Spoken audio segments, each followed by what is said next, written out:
Hello, everyone, and welcome to the latest Diplomat webinar, today focused on Australia-China relations. It's certainly a timely topic. On Monday, in an address at the National Press Club, Australian Foreign Minister Penny Wong said that Australia was trying to stabilize the relationship with China. But she also added, "I think both countries know we're not going to go back to where we were 15 years ago."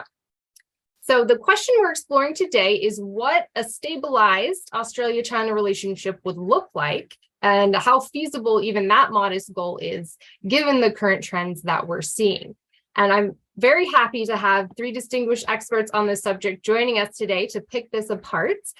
We have Dr. Michael Clarke, who is a senior fellow at the Center for Defense Research at the Australian Defense College and an adjunct professor at the Australia-China Relations Institute, University of Technology, Sydney. We're also joined by Dr. Jennifer Xu, a research fellow in the Public Opinion and Foreign Policy program at the Lowy Institute, and Dr. Zhongzhou Peng, a postdoctoral researcher at the School of International Relations and Public Affairs, Fudan University. So to our three doctors, thank you for joining us today. To kick things off, I'm going to ask Jennifer to give us an overview of the Labour government's approach to the relationship, which has looked quite different from the previous government. And just let us know your thoughts on the trajectory we've seen in a little under a year thus far. So good morning or good evening, Shannon, Michael, and Zhongzhou, and all on the webinar. I'm really looking forward to a robust discussion about the future of Australia-China relations. So as Shannon mentioned, I'm going to sort of just paint a picture of where the last 12 months have gone in terms of the new government coming into power in May 2022. That was ending nearly a decade of Liberal Nationals rule. There was very little time for the Prime Minister, Anthony Albanese, to bask in his glory. Barely off the campaign trail and just hours before being sworn in as the Prime Minister, he and Foreign Minister Penny Wong were on a plane the Monday morning to Tokyo for the Quad meeting. Now, before the election, Liberal and Labor were essentially in lockstep with one another on key national security issues. And there is bipartisan support for many of the substantial shifts in China policy over the last few years, including sort of more recent announcements, as many of our webinar participants will know, on defense and national security, which were broadly seen as motivated by China. This bipartisanship is echoed by the new Shadow Foreign Minister, Simon Birmingham. As we read about China in the Australian press, it's never far from the picture, whether it is, foreign interference or otherwise. The mere mention of China has the ability to stir domestic politics. But Australia has, I think, in my opinion, become fixated on China. The Australia, United Kingdom, US Trilateral Security Pact, AUKUS, and the Quad are primarily, I think, centered on deterring China militarily. But security is only part of the bigger regional picture. So the question, I think, for me and perhaps for us to explore in the discussion is a Labor government going to fundamentally shift Canberra's policy towards Australia-China relations, AUKUS, Quad, Indo-Pacific, China, Taiwan? I think the past year indicates that there's little change from the Labor government. While there is a change in tone and language when referring to China, it has carried the banner forward with regards to AUKUS and Australia's engagement with the US. Now,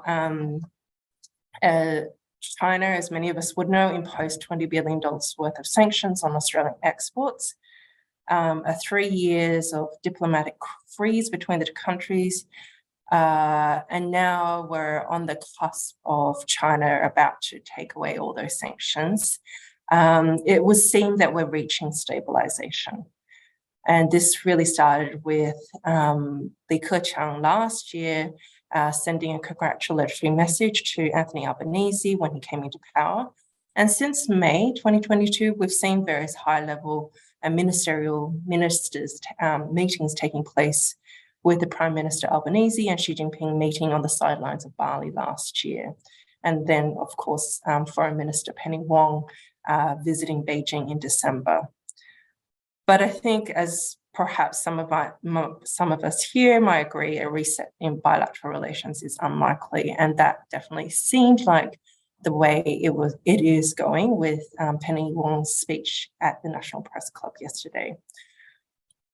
Australia must manage its expectations of China, that is, China is demonstrating its right to operate its forces in the region, and it has its own grievances, whether that is against Australia, the US, or elsewhere.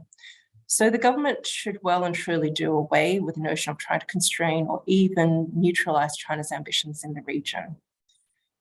China, as we've seen over the past year, is asserting its right to operate in the Indo-Pacific.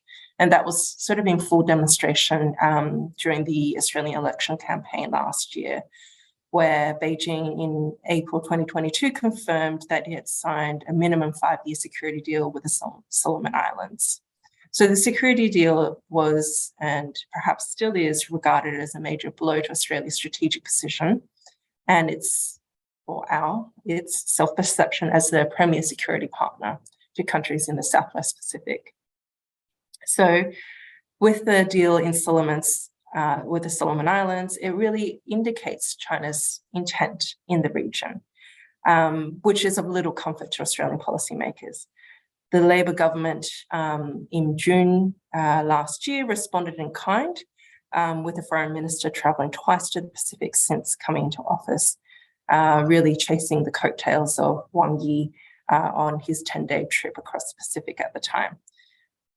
So Australia, under the Labor government, has committed to assisting Pacific Island nations to address climate change, to help mobility issues in terms of Pacific workers with new arrangements for the Pacific Workers Program. And there's also a firm acknowledgement that, these issues are top of the agenda for many Pacific Islands, whether that be climate change or Pacific labor's mobility in the region. And in that 2 visits to Pacific, what Australia sought to do with Penny Wong was to affirm that Australia is a partner of choice for those in the Pacific. Australia's anxieties about China's assertive presence are reflected in a multitude of ways, whether that is stirring up moral panic by the media or calling out China publicly by the Home Affairs Ministers for foreign interference, or the Department of Home Affairs review on social media platforms, including TikTok and other social media apps, which has subsequently led to a ban of downloading of TikTok on government devices. China's increasing presence in the region is a source of concern for Australians, with 88% in last year's Lowy Institute poll indicating that Australians are very concerned or somewhat concerned about China potentially opening a military base in a Pacific Island country. But I think it's also important to note that such sentiments are not shared by Chinese Australians, which is a project that I'm working on, where only 57% are concerned over the same issue. Furthermore, when we're thinking about Taiwan, 64% of Australians say a military conflict between the United States and China over Taiwan is a critical threat to Australia in the next 10 years. And this is compared to just 36% of Chinese Australians, which the survey report on Chinese Australian sentiments will be released today. So given these significant differences between the 2 population groups, it'll be interesting to see how the Australian government will prosecute its foreign, defence and national security policies without impacting Australia's social cohesion. Thank you. Thank you, Jennifer. And I'm definitely excited to check out the survey results you mentioned. As you said, it's going to be very interesting to see how that impacts foreign policy making going forward.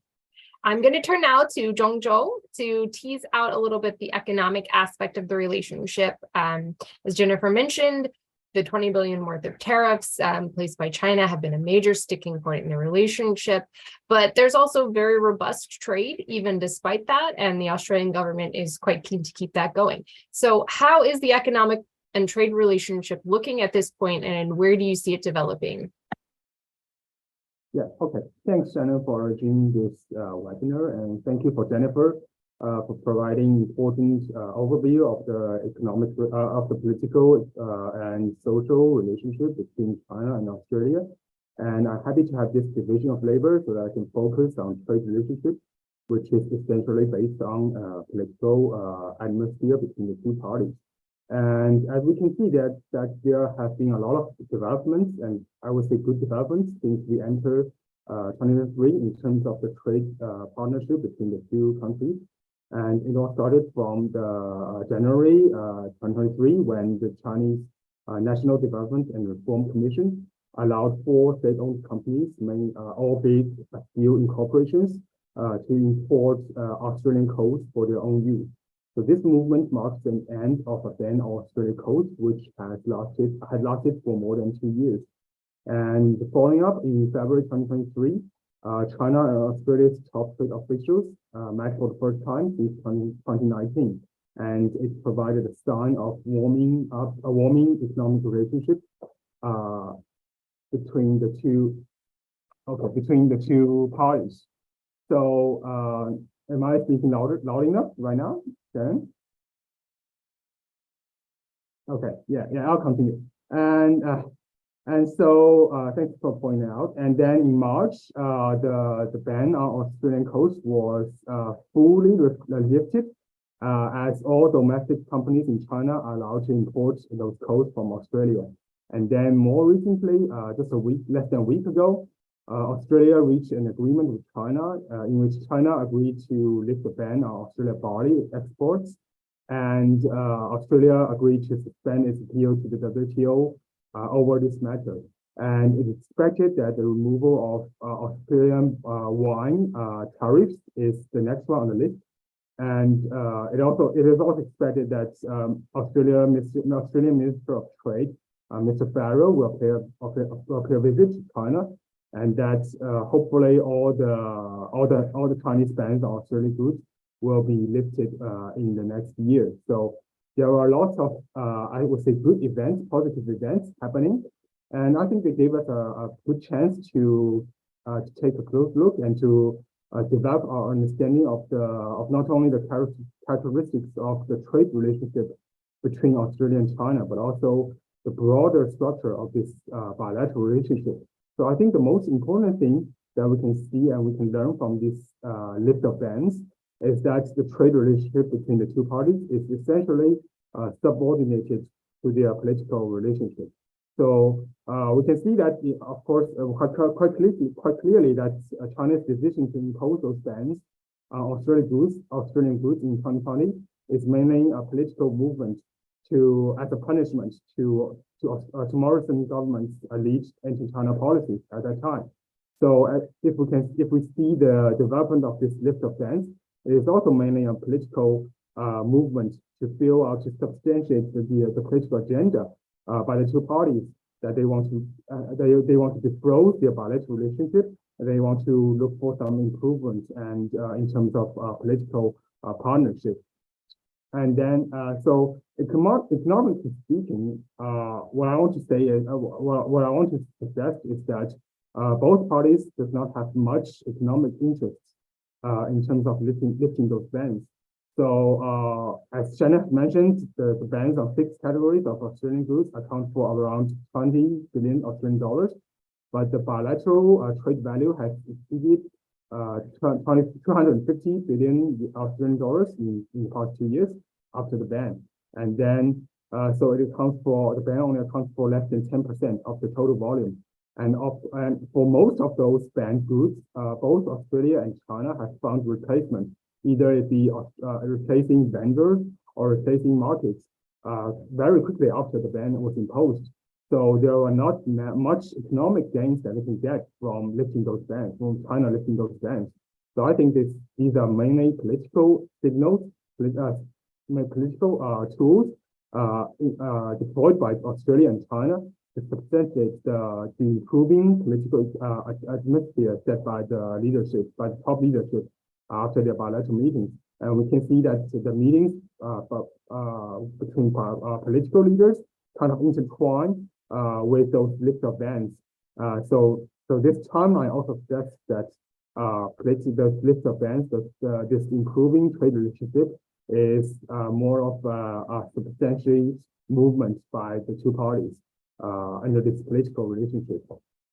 And the other important thing about this the trade relationship development recently is that the two parties are all acting with substantial caution in their movement. So as you can see, for China, it only takes one small step each time. So initially it started from a partial lift of ban on Australian coal, then followed by a full lift of ban, and then followed by barley this time. So we can see China only makes a very small movement at each time. And what I want to say is that this cautiousness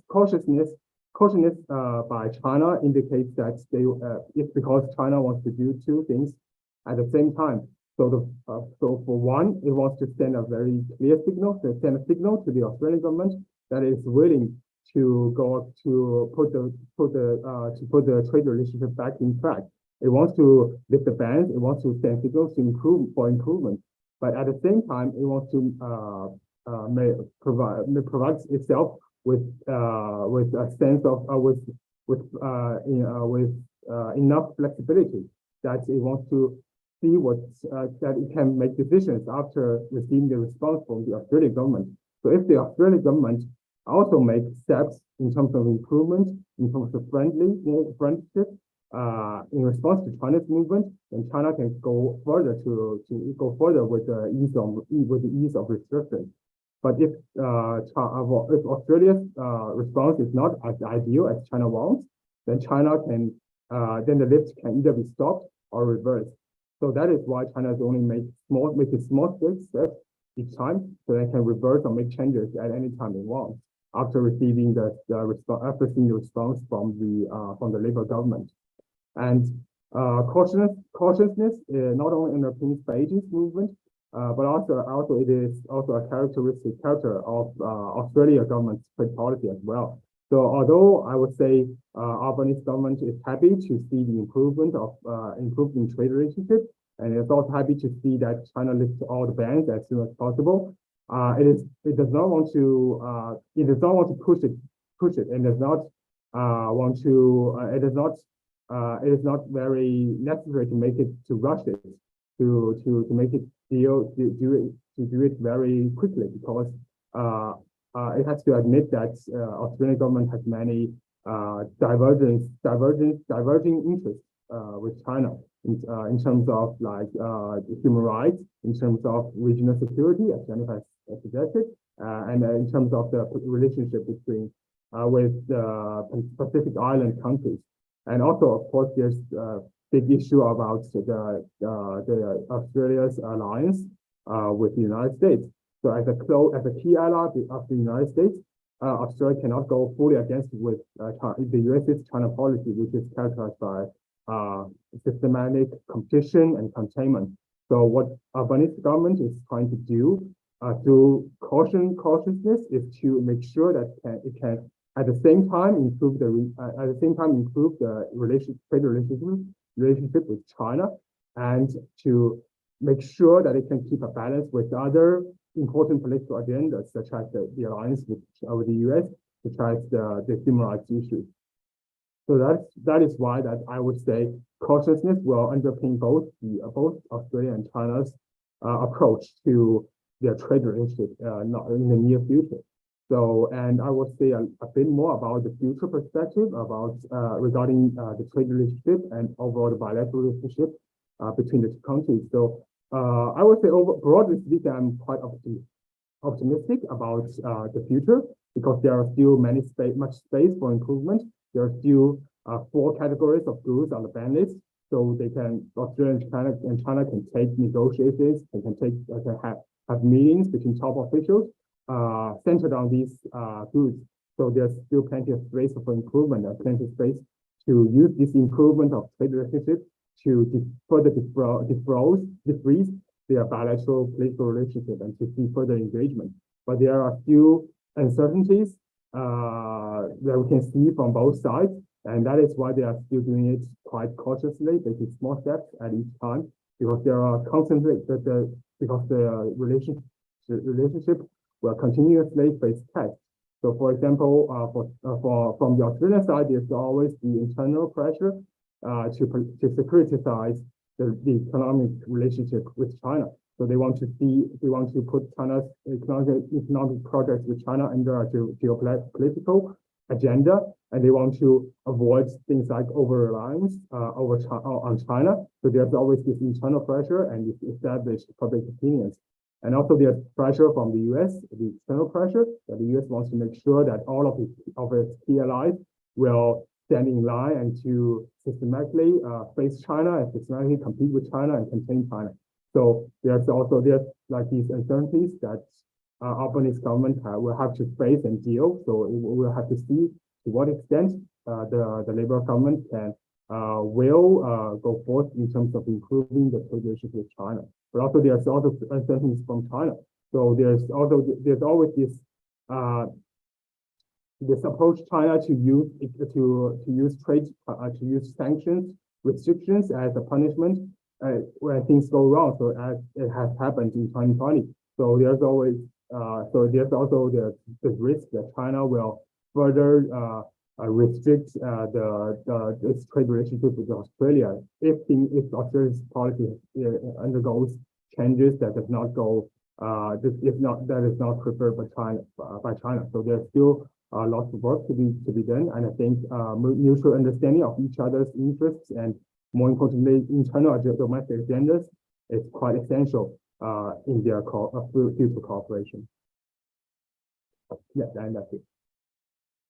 Thank you, Zhongzhou. And as you mentioned, there's a tension between the economic side of the relationship and some of the security concerns that both Australia and China have. And that's what Michael is going to discuss for us. Michael, can you just give us a brief overview of Australia's threat perceptions vis-a-vis China, and to what extent China views Australia as a threat, and how that is impacting, potentially limiting how much progress can be made in any sort of thaw? Yeah, thanks, Shannon, and thanks to my panelists as well for their remarks. Yeah, I was going to touch on sort of three main points in my comments this morning. And the first is really about, I suppose, the past, the recent past, and then moving to the present, and then looking a little bit ahead to the future and what we might see as a potential scenario for the development of Australia-China relations. So in terms of the past, sort of to go back almost to ancient history, a very famous Australian scholar, Coral Bell, noted in 1968 that a central preoccupation of Australia's post-Second World War foreign policy was how to live securely and in assurance of its national identity, though located in the prospective orbit of any of several dominant Asian great powers. Now, that particular central preoccupation, I think, remains to the present as well. And certainly that concern, foundational concern in a security context, was amplified by the simultaneous development of China's rise, its quite rapid rise throughout the 90s and 2000s, along with a strategic readjustment of the United States under both the Obama and then the Trump administration. So sort of covering that period from the late 2000s through to really the present time. So in terms of China's rise, obviously, as my co-panelists have already touched upon, the key tension here is that Australia's largest trading partner is, of course, neither its a core ally or security partner, nor is it a liberal democracy. On the other hand, US strategic readjustment produced various forms of unease and tension within the Australian, certainly within the Australian national security establishment, about the constancy of American primacy, about would in fact American power last, would the United States remain engaged in the region. This has been important because in the recent past, for example, under the Howard government from 96 to 2007, the posture was one of essentially saying we don't have to choose between our deepening trade relationship and economic engagement with China, and of course our equally deep security and strategic relationship with the United States. So in that period, Australia really exhibited forms of hedging behaviour. by seeking engagement with China, but also seeking a kind of risk management approach to China in the form of an insurance policy with the continued development of the Australia-US alliance.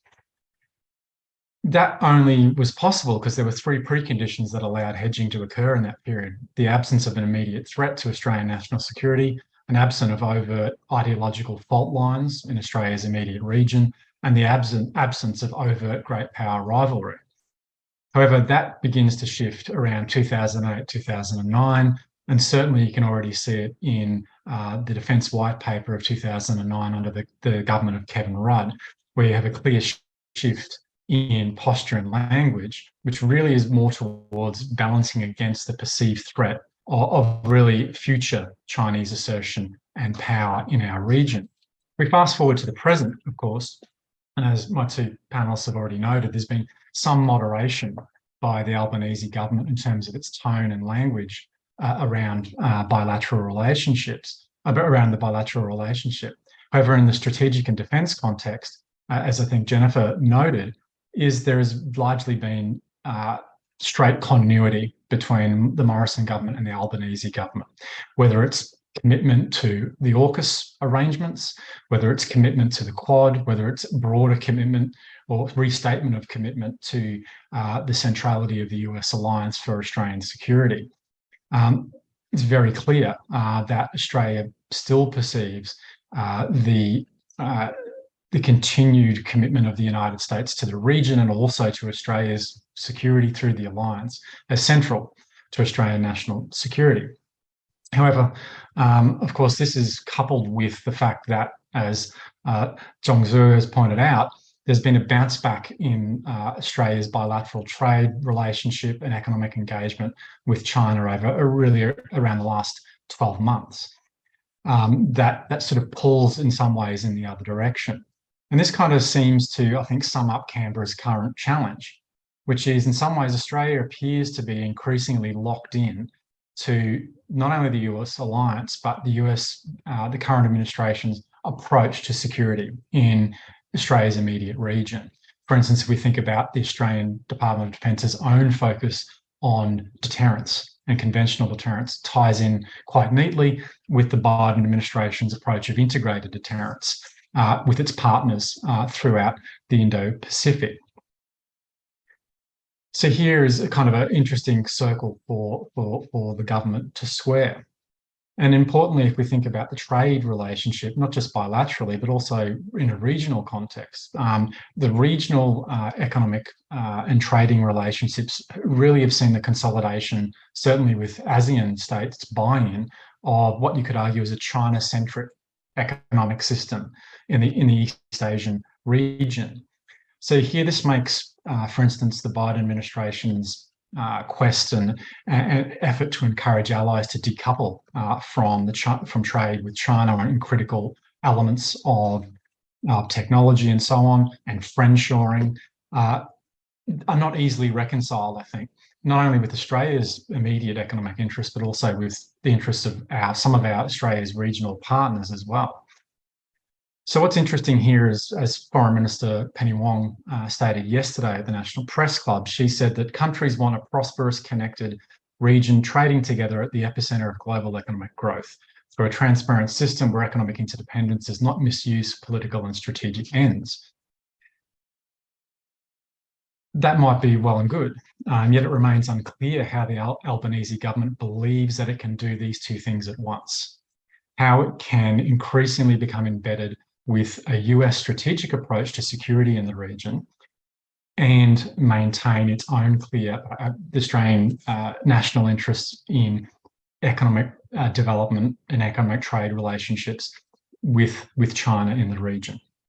So this is really one of a number, I think, of contributors to what has become an increasingly, in some ways, toxic debate in Australia about China. And this really concerns this question about whether it's possible, prudent, or even politically palatable, certainly for sitting governments, to align Australia's security and economic agendas with the United States vis-a-vis China, when our economic prosperity has so very clearly been tied to continued Chinese economic growth and demand, and certainly for Australia's natural resources. So this really points to what I think is kind of the big question mark, and to throw a bit of Donald Rumsfeld in there is, what is the sort of known unknown of Australia-China relations in the near future? And that is really the future trajectory of Sino-US relations, which I think is really weighing over the question of whether Australia's bilateral relationship with China can in fact achieve some form of stabilisation in the near future. So on that score, I think the trends are fairly pessimistic and negative if we think about US-China relations, in a sense that tension, competition, or potentially conflict is going to be a feature and not a bug of Australia's immediate security environment for the foreseeable future. Whether it's Sino-US competition regarding the technologies of the fourth industrial age, semiconductors and so on, whether it's a more overt ideological framing of US-China competition, for instance, the contrast between the Biden administration's summit of democracies versus I think Beijing's recent white paper on targeting the sort of so-called failures of American democracy, for instance, a much more overt contestation in the ideological realm.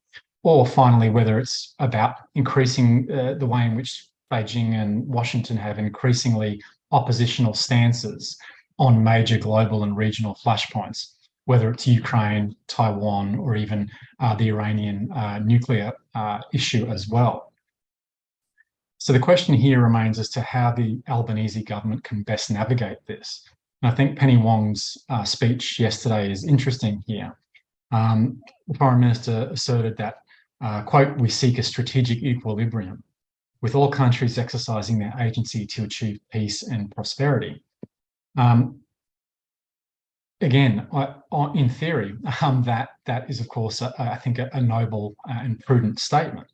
However, to take a pessimistic view, certainly from some of the content of the rest of the Foreign Minister's speech yesterday, is that I think perhaps Canberra has accepted that Australia's external environment will now be defined by Chinese assertion and/or bellicosity, sharpened regional rivalries, whether that's Sino-US relations or whether it's Sino-Japanese or other bilateral relationships in the region, as well as conditions that promote hard balancing, military arms racing, and security competition throughout the region. So if this is the case, if Australia has accepted that, the US alliance, in fact, not surprisingly, becomes in fact more important as far as policymakers in Canberra are concerned to manage regional security dilemmas. But it also makes Australia arguably more dependent on the United States. And this is, I think, one of the concerns, certainly, around discussions about AUKUS and some of the decisions that have been made in that context.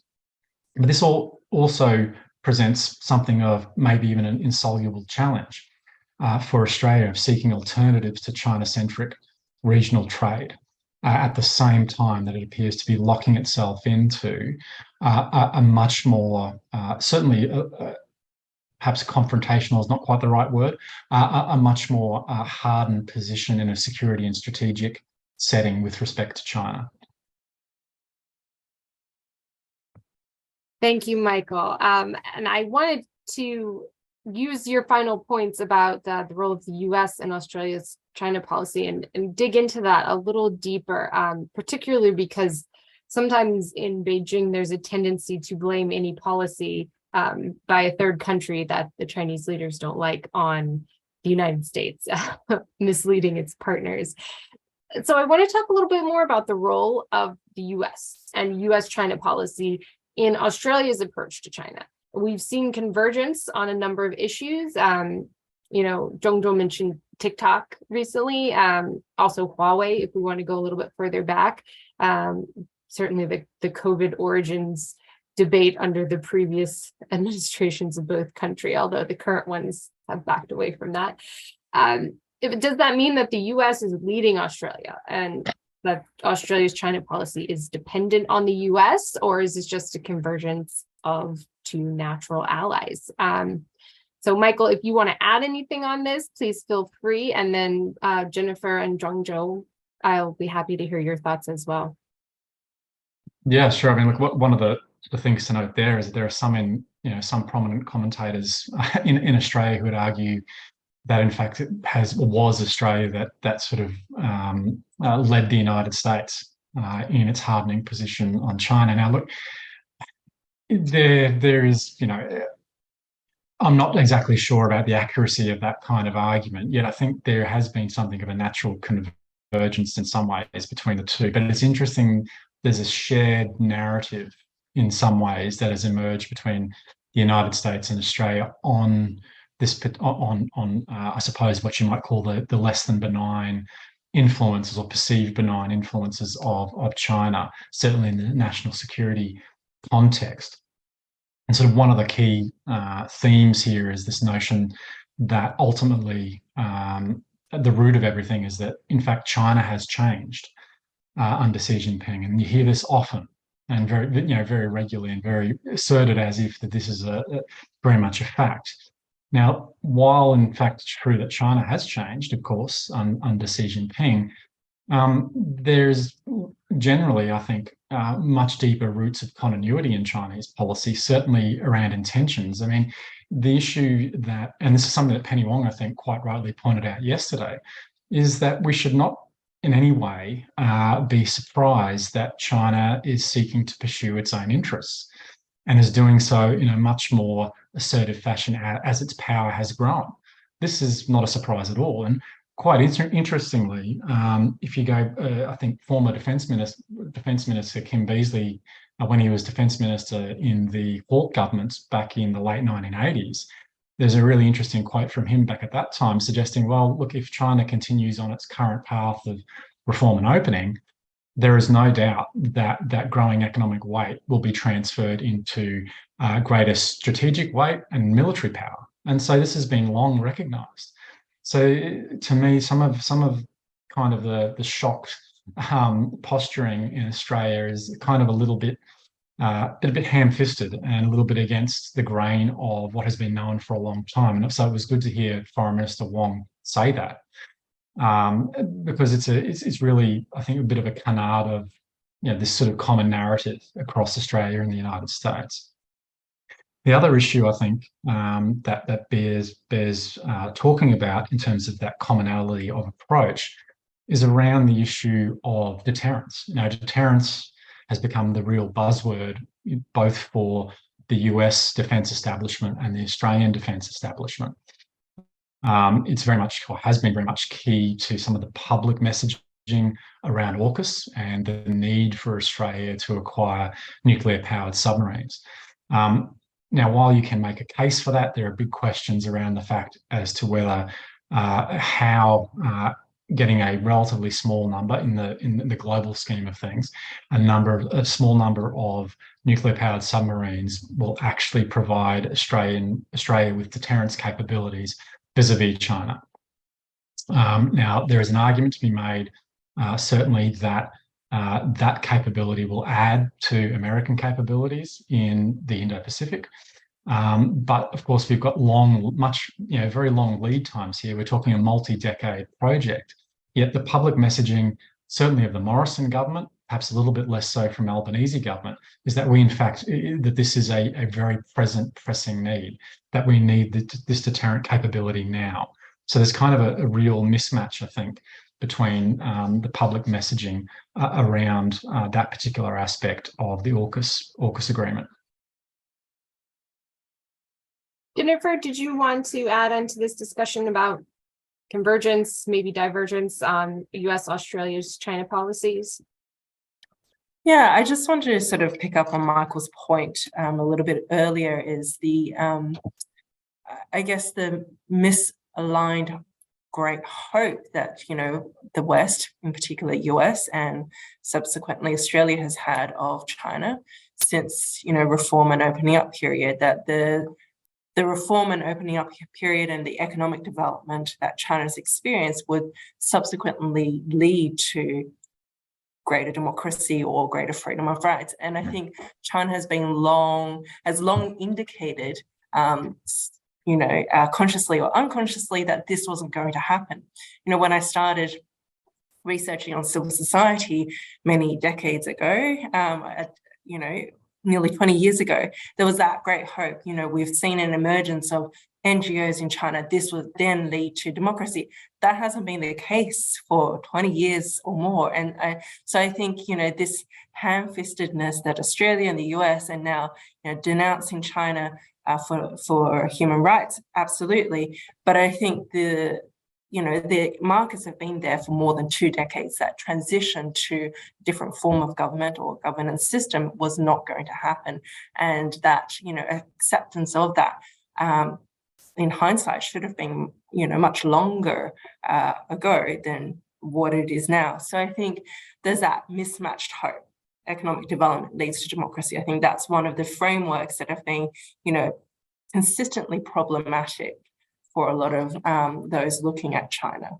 And I think that's, part of reason where we are now is perhaps that application of that particular framework in looking at China since reform and opening up in the late 70s, early 80s. In terms of, as Michael has very well, succinctly put it, there is that insoluble position that Australia finds itself in. So, but I think from my perspective, the messaging around, submarines, AUKUS, greater engagement with the US, all that comes at some cost to, if not managed carefully in terms of languaging and tone and demonstration of commitment to social cohesion values in Australia. And I think the US is probably going through some of these issues similarly as Australia is at the moment. And I think the reality is a lot of Chinese Australian communities here are very reluctant to engage in a public discussion about the things that the government is trying to mainstream, whether that is foreign interference debate, which the Home Affairs Minister came out, about a month ago at ANU, naming and shaming certain countries as an attempt to sort of broadening the debate about foreign interference. But I think that debate started in a very wrong place, 5 years ago, which, Chinese Australian communities suffered.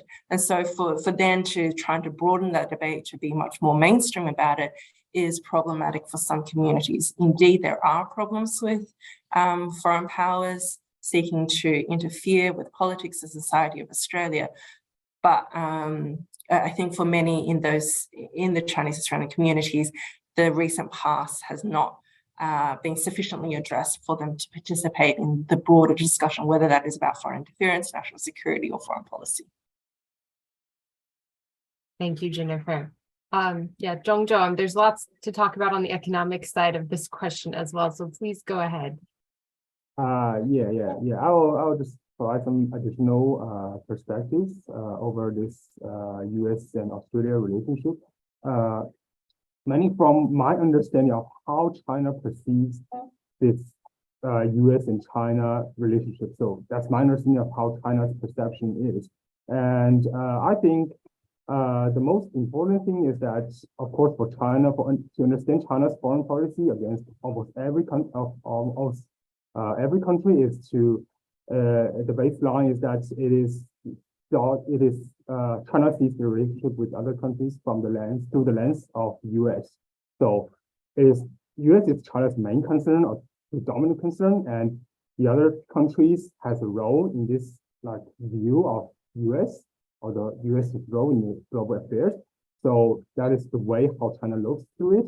And so, of course, for the Australian-US relation, it applies it as well. So I think what my point is that what is the reason why China is so angry about Morrison government that it frees all the vital relationship with a very important economic partner is because China is not happy with the Morrison government's approach to its relationship with the US and its relationship to China. And so I think what China is okay.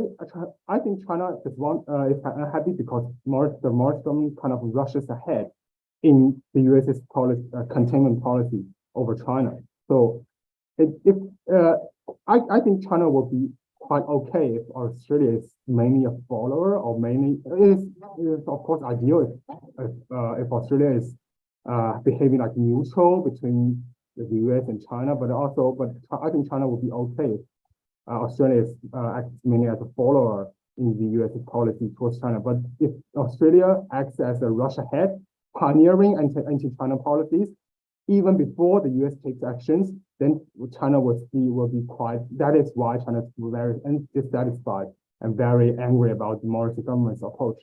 And I think that is why it also explains why China is happy to engage as soon as the Albanese government gets power, because they see that there will be a change of track based on the Labour Party's previous histories, and because they see that Labour government will be quite friendly to China and be willing to not one-sidedly follow the US policy, or it doesn't even rush ahead to propose to initiate anti-China policies. And that is why China is willing to reopen the negotiations, reopen the bilateral meetings politically with Australia, and we're willing to lift bans incrementally to see if the Labour government is doing what China perceives or foresees it will do. So I think that is major baseline for understanding China's perspective over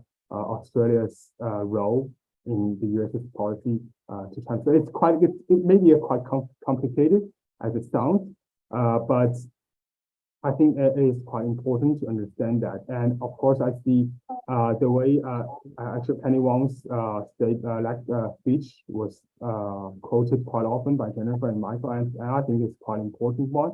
And I'm very interested in the statement that's saying that in the region, no country dominates and no country is dominated. And this is a very ambiguous, I would say, statement for the region's political structure. And I would say from a Chinese perspective, it would be very comfortable to hear that, because I think this message can mean different things for different actors, and that is the key point of that. And for China, dominates refers to the US.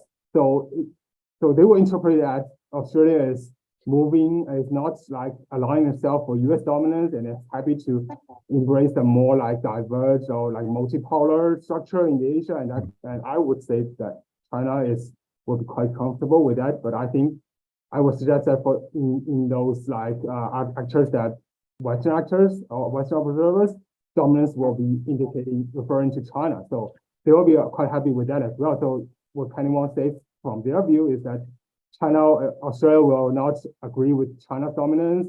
Australia will make sure that China does not dominate Pacific Islands or does not dominate China. So does not dominate Asia. I'm sorry. So I think what Australia is trying to do is to maintain some kind of ambiguity and to ensure that they can keep a balance between the most important economic partner, which is China, and the most important strategic partner, which is US. And that, in a way, is a very tricky pathway. And I'm quite happy that Australia is doing that, but I'm also waiting to see how far the Albanese government can do that, because external and internal pressures is all around, and it may have changes. The Labour government may have to make changes to hurt China, or I think mainly hurt China in some cases, and then there will be the test to see how China will respond, how it will interpret, and that will testament for both the US, for both Australia and China. So yeah. Thank you. I want to talk a little bit about Taiwan now, which is probably the top issue when it comes to the US's perception of China, particularly at the current moment, just coming off just recently several days of military exercises around Taiwan following Tsai Ing-wen's visit to the United States. So obviously the US has spoken out very strongly about Taiwan. Many regional countries, however, have taken much more nuanced and different stances. So I think it's worth talking a little bit about how Australia views this. And Jennifer, you mentioned public opinion is a bit divided on this, especially with Chinese Australians and non-Chinese Australians. So how does Australia view the Taiwan issue? What is at stake for Australia, and what role might Australia play if, God forbid, we were to see a conflict in Taiwan? So Michael, maybe we can start with you for the security perspective. And then Jennifer, I'd love to hear you talk a little bit more about public opinion. And Zhangzhou, obviously, it's a huge economic question as well. Yeah, look, it's probably one of the more controversial questions, I think. In fact, Foreign Minister Wong as well yesterday in her speech, she sort of had a little bit of a jab, I think, at public commentary in Australian media about Taiwan, calling it a dangerous parlor game, to talk about, scenarios, what might or might not Australia do in the event of conflict over Taiwan. And that's kind of understandable in some ways in a sort of political framing of it. Yet it sort of elides the key question, because it is, I think, a question that needs to be answered, certainly for the Australian public. What is Australia's position on a potential conflict over Taiwan? I mean, that's not necessarily clear at the moment. And what we tend to get is various reassertions of long-standing Australian policy since the normalisation of Australian relations with the PRC in the 1970s. And that is essentially recognising China's claim to Taiwan, but not recognising its sovereignty over Taiwan. So there's very similar to long-standing American positions as well. And look, that's fairly clear, and that's still government policy and has been for a long time. Yeah, that doesn't necessarily help us answer the security or the practical questions about what we might do in the event of conflict. Now, this is where I think there does need to be some hard discussion in Australia about, what could conceivably Australia contribute to any US-led, presumably US-led response if there were to be Chinese military action against Taiwan. And it's not exactly clear what that contribution would be. Certainly in the longer term, one would frame this around acquisition of, for instance, the interim Virginia class submarines that might occur in the late 2020s and early 2030s, and beyond that, the sort of AUKUS class submarines further down the track. Yet much of the discussion is about a much more immediate threat. Lots of commentators throw around, 2025 or 2027 as kind of the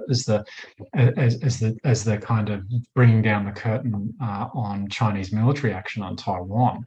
So in reality, that's a much shorter time frame for Australian defence and security planners to think about what Australia can or could contribute to that effort. So I think there does need to be a discussion about this. Yet at the same time, there's a broader discussion to be had about how the defence of Taiwan fits into Australia's broader national interest. Why is it so central for Australian national security to ensure that Taiwan remains independent from the PRC? So this can, of course, include discussions about Taiwan's liberal democratic nature,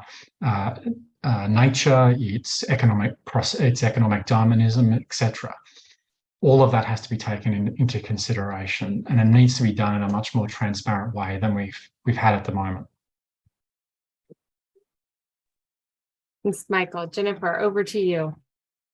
Yeah, so I think the broader public sentiments towards Taiwan, potential for conflict, is really quite, can be contrasted between two population groups, the broader Australian population and the Chinese Australian. Obviously, within Chinese Australian population, there are significant differences, as it's not a homogenous group.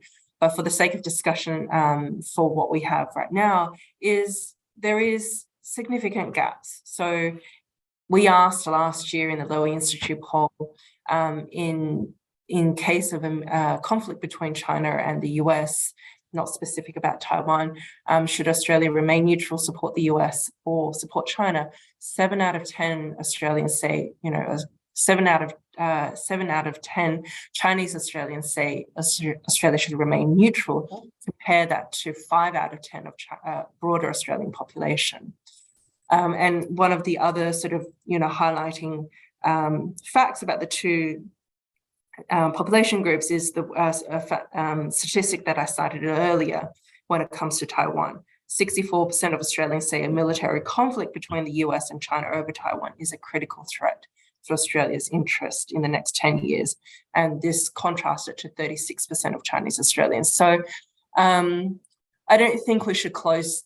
We here in Australia live in a democracy, and we can have a variety of perspectives about, geopolitics. I don't think the aim should be closing the gap. But one of the things that we need to do as a public, as a discussion that we ought to have is, as Michael mentioned, what is the centrality of Taiwan to Australia's strategic and defence interests?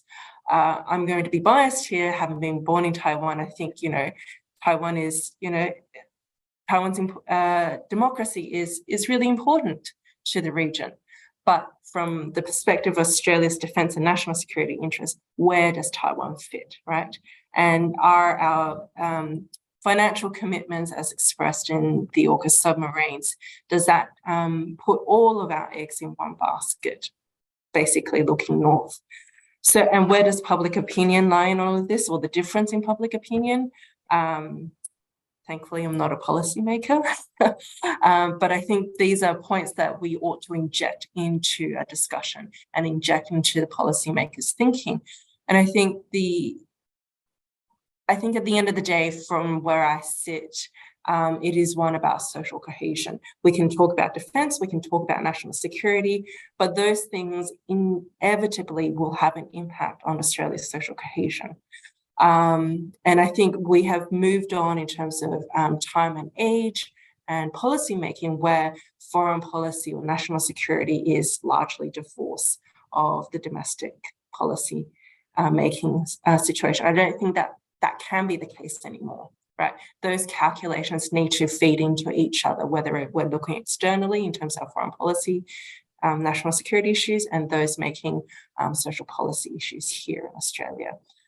So I'll just leave it here. I don't have the answers. I present data points for us to think about. Well, no one has the answers on Taiwan, and that's why we're still talking about it decades and decades and decades on. Zhongzhou, I'll let you chime in as well on Australia's Taiwan policy, what it should be, what it is. Yeah. I think so far, of course, Australia oppose the so-called one China policy that does not recognize Taiwan as an independent country, and of course that is baseline for its official relationship with China. And so I would say that officially speaking, Australia would stick to that policy. But of course, the Taiwan issue is it's sword hanging out over this region and over the globe. And of course, we are getting to many people are just getting to discuss it and think about it about the future. I think the most important thing for Australia to think about is not only about what Taiwan fits in your Australian interest, but also how it should see its strategic interest alliance with the United States, because I think that is the broader framework that can be decisive in terms of how Australia approaches to Taiwan. So it would be some kind of I would say it's somewhat reasonable to suggest that Taiwan is far away. It's not very core regarding to Australia. It's not a core interest. And also, if the United States leads coalition against China's movement against the mainland movement against Taiwan, and then Australia will have to follow, and then it will cause tremendous losses to Australian interests, especially economically, I would say. So if there's if we consider the recent example against Russia, so there's like a full export ban, things like that, and then it will cause severe damage to Australia's economy, that is for sure, and it will be a very, I would say, impelling reason to say that Australia will have to rethink that whether it has to commit itself to this kind of coalition. But from my perspective, it is very more important. I think judging from my understanding of Australia's political agenda in the past, and it has always been emphasizing its strategic relationship with the United States and other leading democracies above anything else. So it has been willing to enter the wars that seems to motivate itself and to sacrifice a lot. So I would say, judging from history, it will continue. It is highly possible that that Australia will continue this approach, but it is also a very important interest for Australia to kind of prevent things from happening, things go badly in that way. So I think Australia should have to will have to be more assertive or be more explicit and be more active to say that it is not Australia's interest to see struggles, to see conflicts in this region, and to work more. And that may be, but that things can be separate. There could be some separation between Australia's approach to the US approach, that Australia wants to prevent war and whatever it takes, or to prevent conflicts, but and it may need to adjust its approach to China to not hardline and to be more to adjust its approach. But again, it has to balance its policy as alliance with the United States. There needs to be some coordination, and if there's kind of divergence. So yeah, so that's my point of view. All right, thank you very much. Unfortunately, our time is already over. There's so much to talk about in the Australia-China relationship.